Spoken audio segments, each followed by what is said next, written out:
रेशनचा पुरवठा सुरळीत करण्यासाठी अन्न व नागरी पुरवठा विभागाच्या सचिवांची भेट, इष्टांक वाढविण्याची मागणी. माझ्या सिल्लोड-सोयगाव विधानसभा मतदारसंघातील सिल्लोड व सोयगाव येथे आयोजित लोकसंपर्क उपक्रमादरम्यान तहसील कार्यालयात नागरिकांनी रेशनचा पुरवठा सुरळीत होत नसल्याच्या तसेच अनेक पात्र लाभार्थी रेशनपासून वंचित राहत असल्याच्या तक्रारी मांडल्या होत्या.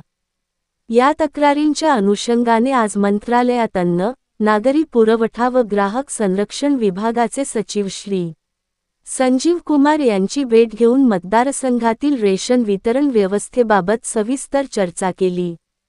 सिल्लोड-सोयगाव मतदारसंघ हा दुर्गम व डोंगरी भाग असून येथे मोठ्या प्रमाणावर अपंग, वृद्ध, विधवा, निराधार, आदिवासी तसेच आर्थिकदृष्ट्या दुर्बल नागरिक वास्तव्यास आहेत.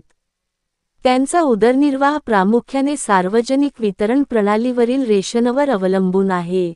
मात्र, अंत्योदय व प्राधान्य कुटुंब योजनेचा ऑनलाईन इष्टांक शिल्लक नसल्याने अनेक पात्र लाभार्थ्यांना रेशनचा लाभ मिळत नसल्याच्या समस्या निर्माण झाल्या आहेत.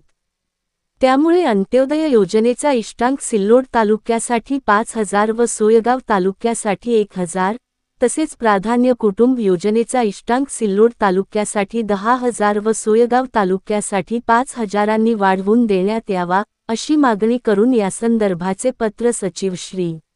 संजीव कुमार यांना दिले. तसेच अपंग, निराधार, वृद्ध, विधवा, आदिवासी व आर्थिकदृष्ट्या दुर्बल नागरिकांना रेशनपासून वंचित राहावे लागू नये, यासाठी तातडीने आवश्यक उपाययोजना करून रेशनचा पुरवठा सुरळीत करण्याची मागणी केली. याबाबत सकारात्मक कार्यवाही करण्याचे आश्वासन विभागाच्या सचिवांनी दिले.